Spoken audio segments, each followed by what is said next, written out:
When I tell people that you are the sum of the 5 people you spend the most time with, everyone agrees. They go, yeah, that's probably true. The 5 people you spend the most time with, that's what you're gonna end up like. They say, yeah, that's true. And then they continue to hang around with people who they don't want to be. Why? There has to be a point. There has to be a point where you sit and go, okay, you're my friends, etc., etc. I love you guys. Yeah, we can talk, whatever. But I'm on a different life path. You have to leave some people behind. You wouldn't want to be, if you were to come hang out with me and you were in a room with me and my 5 friends, you'd feel self-conscious. You're right. You don't feel self-conscious with your friends. Because you only surround yourself around people that are on like your level of like. I'm with killers. I'm with killers. We're fucking monsters. If you were to come hang around with me and my crew, you would be self-conscious, and that self-consciousness would motivate you, or they would certainly instill the discipline required for you to change. You don't feel self-conscious amongst your peers. That's why you don't change. If you were to get in a room and you're the only person who ain't a fucking monster, you'd want to become a monster. That's life. That's humanity. So I say this to people all the time. If you know you're the sum of the 5 people you hang around with, why you hang around with people you don't want to be? Brother does 500 push-ups. I ain't gonna be the bitch at the house. I ain't gonna not do them. So that's another reason the war room exists. My organization, the reason it's so competitive, is the reason we kick people out. You have to fight. Even if they pay, you're like, I don't give a fuck, get out. Like, I don't give a fuck, get out. It doesn't matter. Everyone pays to join. You get kicked out anyway. You have to fight to keep your place. That's the whole. Damn. That's because that's how life was. If we were still in the animal kingdom, the lions that you see on TV, they weren't just born big lions. They had to fight other lions. They had to fight to get that antelope. They had to fight other animals, hyenas, jackals. They had to fight to be the boss. We're living in a comfortable world now where people think, oh, it doesn't matter, it doesn't matter. But you know what? To some degree, it does matter. It does matter, and I'm going to tell you who it matters to. It matters to your soul, and it matters to God. I stand in the mirror with a pure heart. I know I am the best version of me that could possibly ever exist. I know that God is proud of me. There's nothing that God hates more than sloth and laziness. If God were to create a man, and that man would sit around and do fuck all, God will frown upon you. It's why you're never lucky. If you're listening to this and you think I'm never lucky, I'll tell you why. Because God dislikes you because you're fucking lazy. Start to work. Start to show God the beauty of his own creations. You'd be amazed how lucky you'll become. God is unhappy with these people. And inside their hearts, they're unhappy. We talk about depression, anxiety, all those things you mentioned earlier on this podcast. That comes from self-loathing. You loathe your own weakness. You loathe your own laziness. This is what all of these things are. I don't feel depression. How can I feel depression when I'm the most powerful version of me that I could ever fucking be? How can I feel depression when I can squeeze my own hand hard enough to break my own bones? How can I feel depression when I've smashed and destroyed 68 people's faces in front of me, men who thought they could test me in fair combat? How can I feel depressed? It's impossible. Watch your friends when they're on TikTok. How long can they even focus on a video before they have to change? Half a second, a second. Maybe. All of your minds are broken. You can't even focus on anything anymore. Right. You are constantly distracted to the point where you can't even appreciate the good things in your life. You're distracted. Your minds are broken. You need to rewire your mind and resist the slave programming. How? They have I'll tell you how. First thing you have to do is identify it. You have to identify what is happening to you. I use my mind to break the trap. What I do is I allow my enemy to manipulate me on purpose. And then I use my mind to break the trap and punish the perpetrators. I will sit on TikTok for a day and I'll just enjoy TikTok. And by the end of the day, I'll watch myself. How quickly I'm looking to be entertained, how little time I give a video, how fucked up I am. And then I'll blink and I'll cure my fucking brain. You must allow yourself to be manipulated and you must fix it. All of it. You just talked about not appreciating the things you have. Then blink and cure your brain. It's not difficult. There's just no competition because everybody's fucking distracted. They're getting distracted by this, distracted by that, watching fucking Netflix, jerking off to Pornhub like fucking jackasses.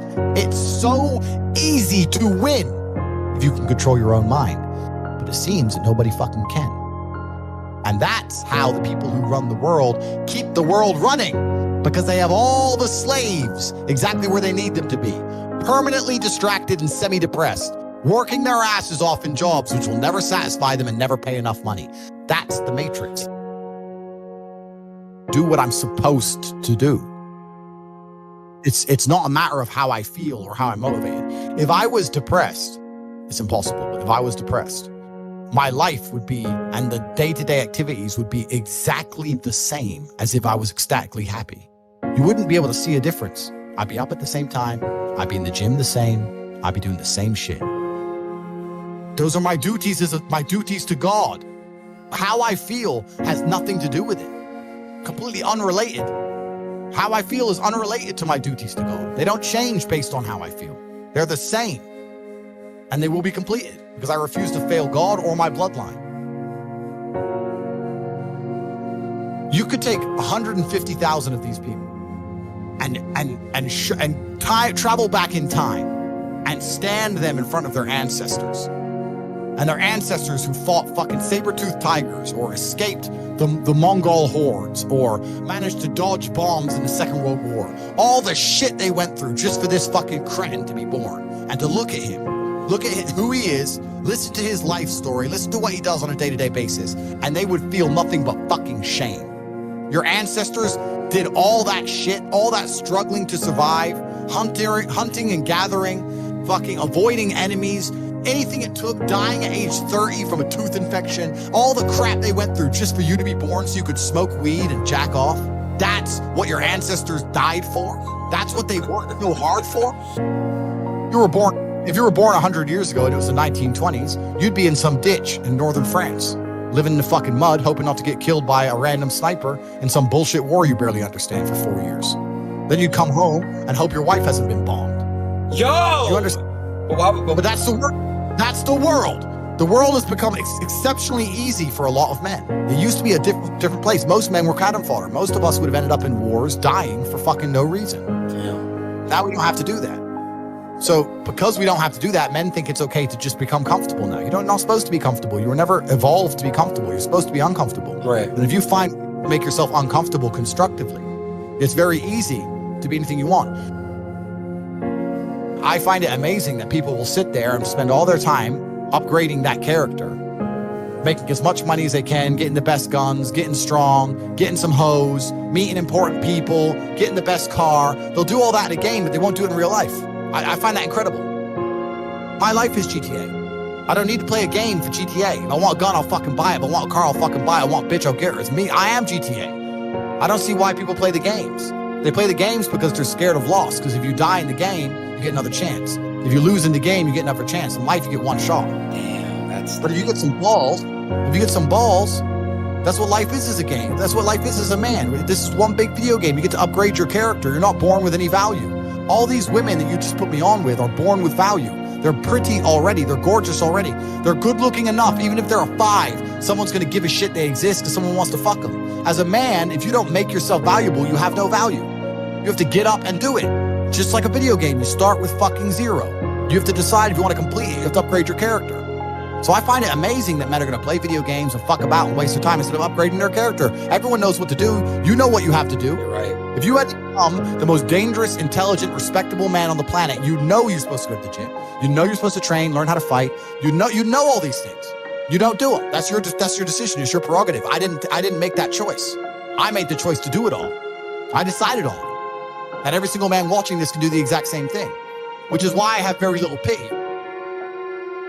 I'd never make fun of someone who hasn't got a choice. I wouldn't make fun of someone born with one I eye. have a choice though. But if you've made a fucking decision to be less than you should be, then I believe you should be mocked for that decision. I agree. I didn't feel make like, that. yeah, because like you're not living up to your full potential. Like it's your choice to basically not live up to your full potential.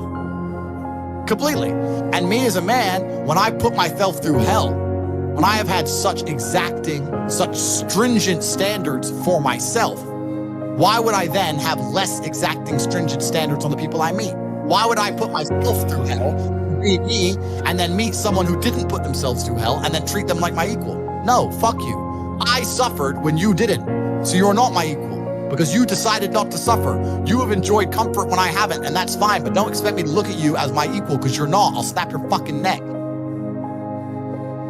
I can't imagine a mind frame or a mindset where I want to do something and can't do it. Right. So it's almost difficult for me to answer that question, because if you have that kind of mind, if your mind is so fundamentally broken that you cannot do with your own mind what you want to do, Right. you know, like that, then you're just fucked, right? Life is hierarchical. There's always going to be kings and there's always going to be peasants.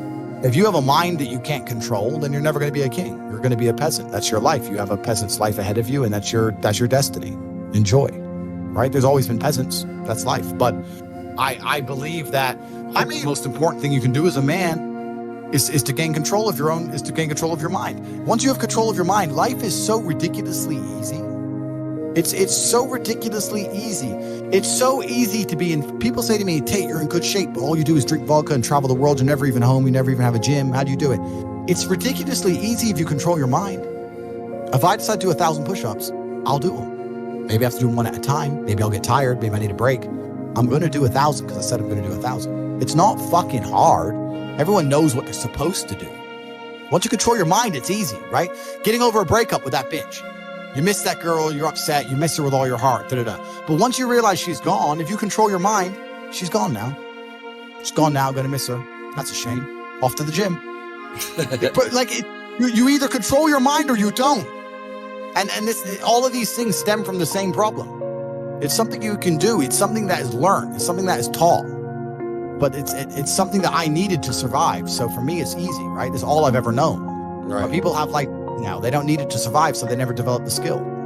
That's just how it works. At the end of World War II, when men went to Europe and saw unspeakable horrors at the end of World War II, did they all come home and need therapy, or did they all come home and get back to life? Back to life. Because everyone was taught to have a mind that they control because they needed it to survive. There's no one else. That's how life worked back then.